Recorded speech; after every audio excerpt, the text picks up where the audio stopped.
This is an RNZ podcast.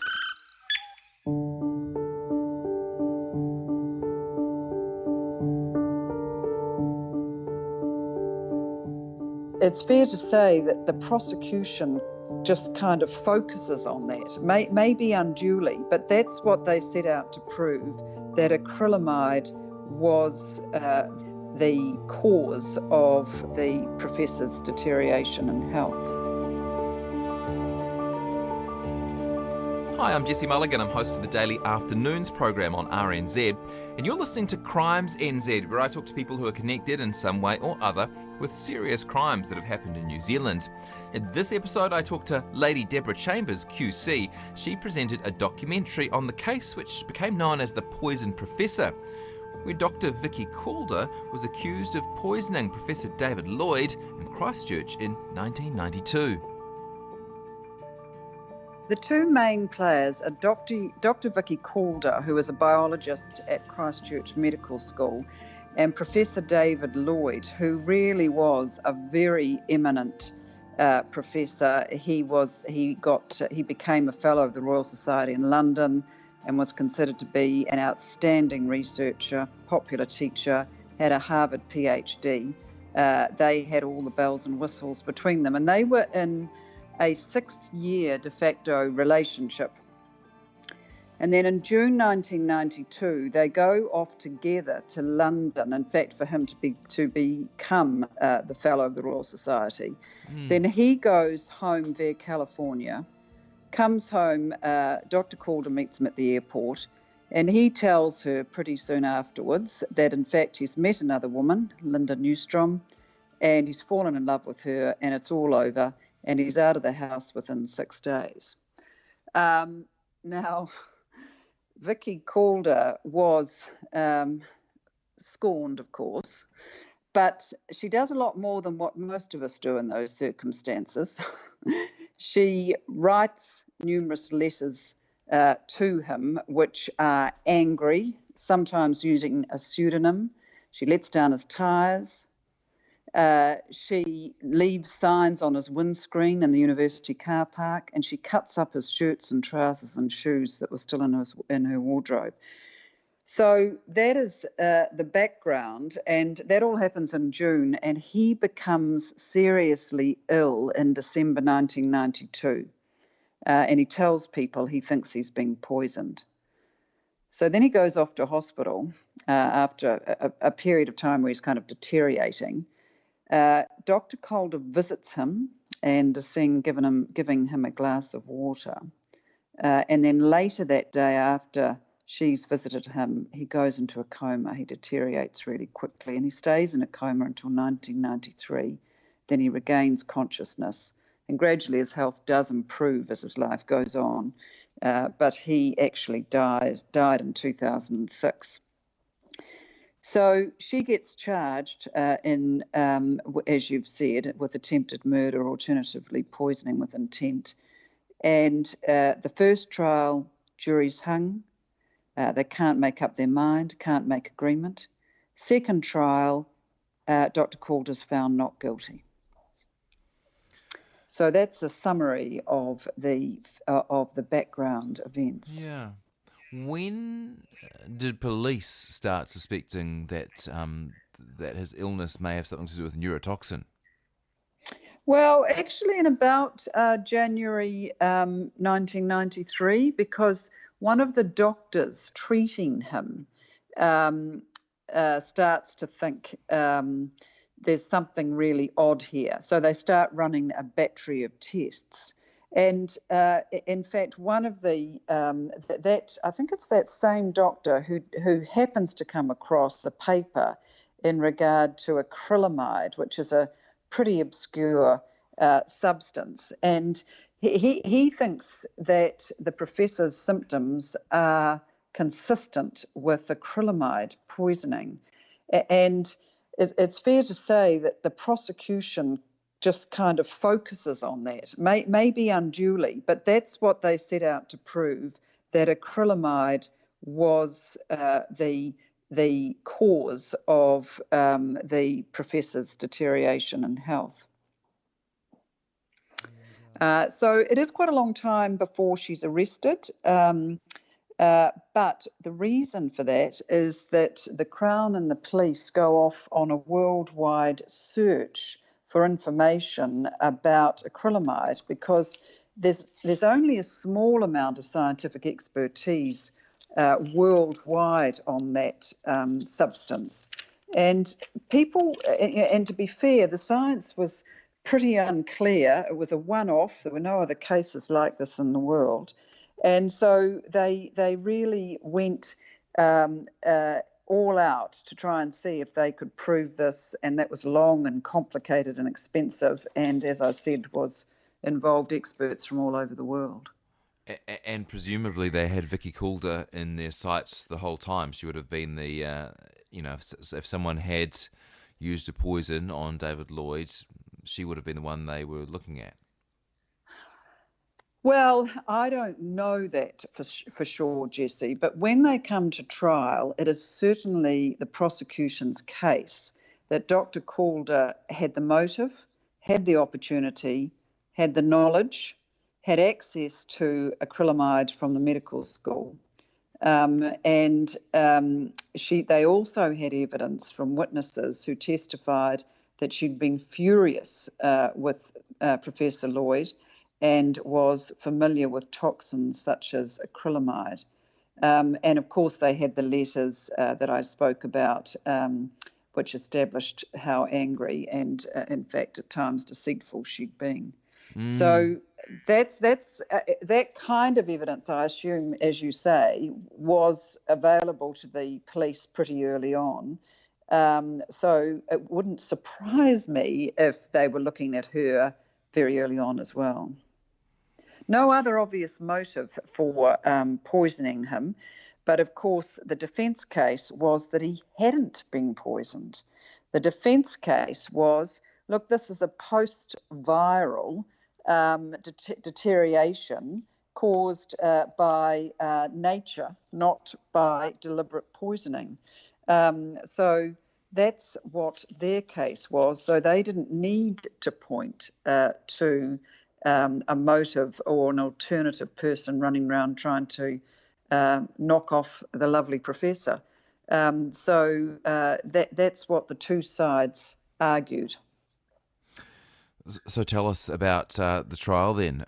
Who did Dr. Vicky Calder get to represent her? Well, she had Judith Ablett-Kerr, who subsequently became a QC. And when you see Judith in action in the television series, she really was terrific. I mean, she did a great job in both these trials, in my opinion. She's fiery. She's a legal traditionalist. She dominated the courtroom. And, you know, she didn't, this was a really difficult trial. And I think she really did do a brilliant job. And it was difficult because the scientific evidence was so complex and so contradictory. But it was also difficult because what she did in the first trial is she'd gone off, as was proper to do, and got her own expert evidence that she hadn't and was not required to reveal to the Crown. So they didn't know what was coming. The Crown didn't know what was coming. And she was firing these questions at the Crown witnesses, the Crown experts, because she knew what her evidence was. No one else in the courtroom did, and the judge didn't know, as is normal. And you can see when you see the television report of the trial, which was filmed in total, the presiding judge, who was Justice Tipping, pushing her, saying, well, you know, why are you asking that? Well, come on, get your cards on the table. Come on. But of course, she doesn't want to. She wants to ambush, and she wants to hit these Crown witnesses without them knowing where she's going. And I think, you know, she keeps her dignity, she keeps her respect for the judge, but she also keeps going and she keeps her ground. And she's wearing her little cards close to her chest, and she's just pinging out a little bit of one and bringing it back in again. And so I thought she did a great job, because they didn't know where she was coming from, and she had some pretty strong evidence that really savaged a lot of the Crown evidence, which of course she subsequently called. So I think it's a great trial to watch an excellent criminal defence advocate in full flight. By the way, is your documentary still available to view anywhere? I don't know the answer to that, Jesse. It did. A lot of people. It was broadcast a number of times in this country, and it was also broadcast. ABC bought it, so it was broadcast a number of times in Australia. So it's probably somewhere on the net. What's it called? But I'm sorry, don't know. What is it called? I can't remember. Great publicist, by the way, Deborah. Yeah, I'm so sorry about that. No, that's all good. We'll look it up. If you Google this case, it'll come up then. Yeah, it might be part of the New Zealand on-screen collection, but we'll definitely find out. Hey, so what was the prosecution's case then? What witnesses did they call? Well, they called a whole heap of scientific evidence, and they called her these witnesses about how she had access to all of these, to acrylamide. They also did call some witnesses who gave evidence about dinner party conversations and so on, where she'd said, well, every biochemist in the country knows how to kill someone without leaving a trace. And Wow. And talked about various substances that you could put on door handles, and someone it would go through their skin and penetrate their body that way without them realizing, and so on.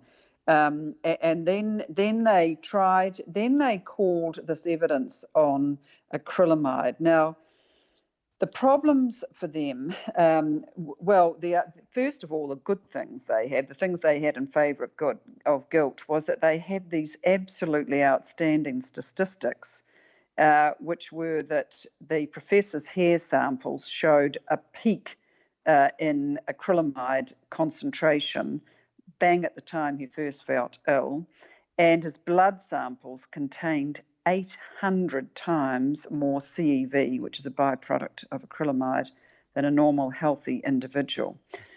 But where they ran into trouble was that hair analysis has real difficulties, and there are real detection problems in regard to showing acrylamide.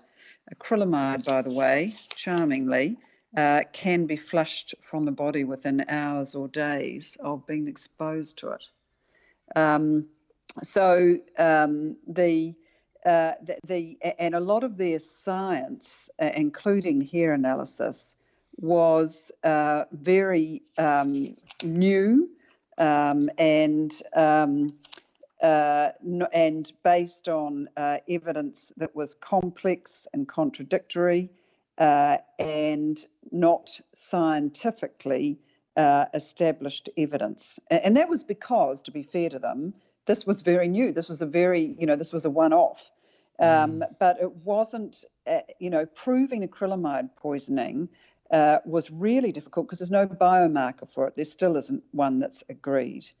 So that they ran into those difficulties were with the prosecution case right from the beginning. And you might say that because they had problems establishing what poison had been used, by whom, and when it was administered and how, that it was pretty inevitable that Dr. Calder would be found innocent. And pretty hard to get a guilty verdict with those kind of factors operating.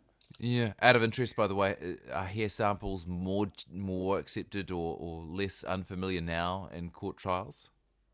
Yeah, there's still problems with them. They're still highly controversial as a source of evidence because there's real scientific validity issues with them.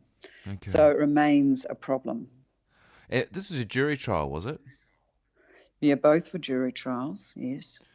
So pretty hard to convince 12 people to convict someone on evidence that's unfamiliar, one expert saying one thing, another saying another. And is that the reason that first trial ended up being a hung verdict? hung jury. Yes. Well, I think that's a very good point, Jesse. And indeed, one of the big issues that came out of this trial was the scientific community saying, well, this evidence was so complicated.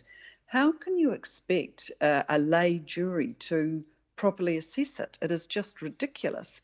And was it a case that the jury were completely baffled by it, or were they, in fact, unconvinced?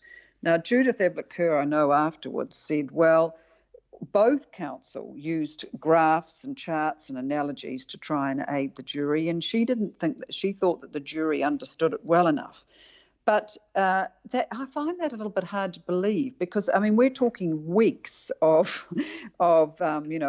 boffin heads talking about their tiny little area of science that they understand and that they've spent 20 years studying, and lay jurors.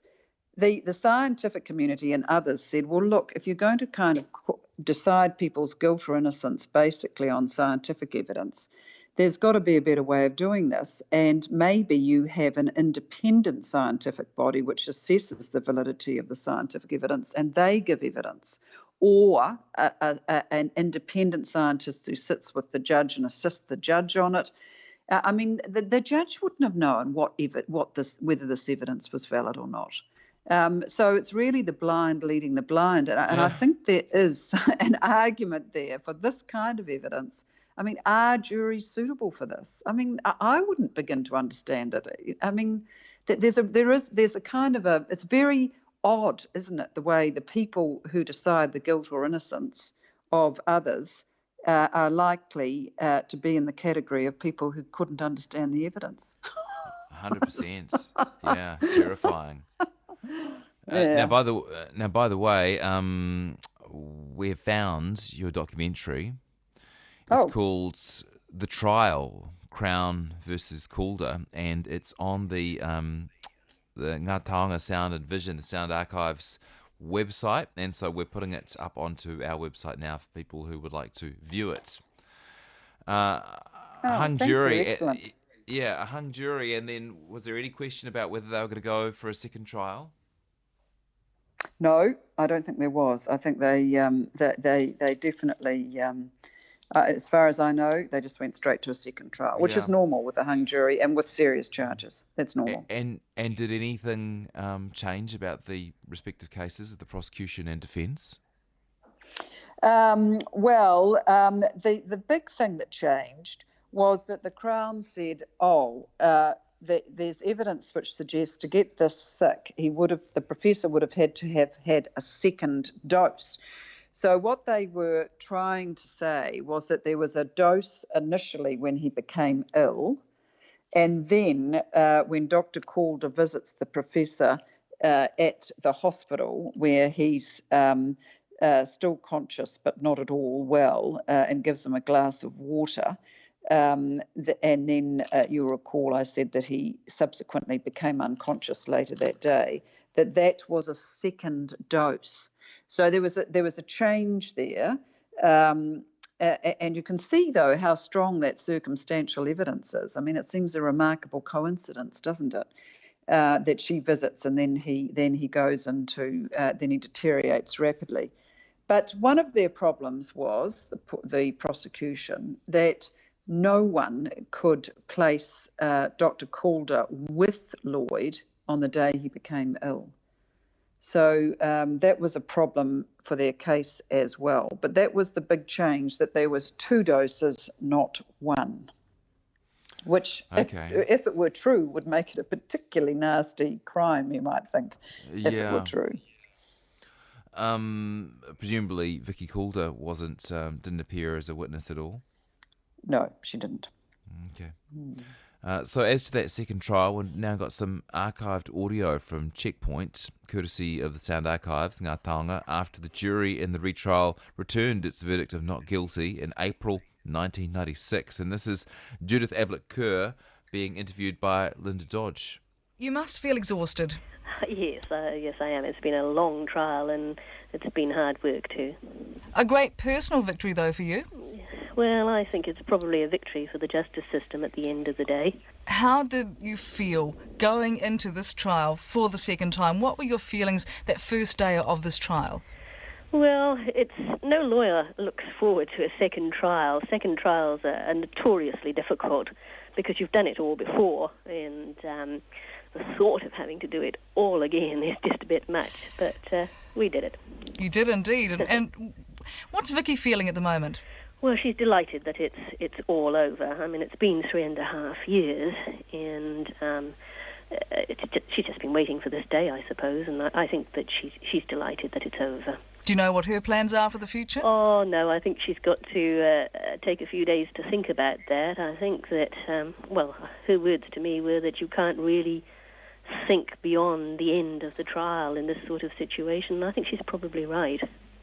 What's it like for you as a lawyer having a case that has had so much technical and scientific evidence? Well, it's been a lot of hard work, and it's required an awful lot of research. I don't think people perhaps understand just how much work you have to do just to be able to cross-examine witnesses of the calibre that were called in this trial. A lot of hard work. Do you feel the jury at times got overwhelmed by all the scientific evidence? Well, obviously not. I think that was always the fear. But, they put in a lot of hard work too, I suspect. That was Vicky Calder's defence lawyer, Judith Ablett-Kerr, talking to Checkpoint in 1996 after that second trial when she was found not guilty. What was the media coverage like during those two trials, Deborah? Huge. It really had all the buttons, didn't it, this trial? The lovers, the scorned woman, the manner, the alleged manner of causing the harm to the professor, and all set in the what my daughter would call the bougie world in Christchurch. So great witnesses, interesting characters. I mean, as I've said, Professor Lloyd was world recognised, and a love story as well. I mean, he goes on to marry the American woman that he'd fallen in love with, Linda Newstrom, and remains married to her for the rest of his life. So a fascinating trial which completely captured the media and interesting personalities. I mean, Judith Ablett-Kerr herself, as I've said, who is great to watch, and a judge who's quite interventionist, pushing people around in the trial room. Not all judges are as interventionist as his Honour was, and some kind of courtroom battles between bench and bar. So it really captured New Zealand's imagination, understandably. It was a fascinating trial. And then what happened to the various people after that? You mentioned that the professor died actually 14 years after that initial sickness. Was it related to the alleged poisoning or whatever happened in 1992? I don't know, but he's only in his late 60s, so he's pretty young. I imagine it would have been connected to to the incidents in 1992. The good news is, I mean, initially he couldn't speak without the help of a machine. He's paralysed from the neck down, but he gradually does teach himself how to speak. He can't read or write, but he does manage to go back to work with people working with him. So I think that was a wonderful thing. And his wife, his widow, says that he was remarkably cheerful despite the circumstances in his changed life. That is obviously a good thing too. And Dr. Calder is working in New Zealand. She's changed her name. I imagine to try and get on with a new life, and who can blame her? Yes, you would imagine so. She's remarried. I changed my name too, and so she seems to be getting on with life, and it is of course in the eyes of the law completely innocent. So she should be able to get on with her life.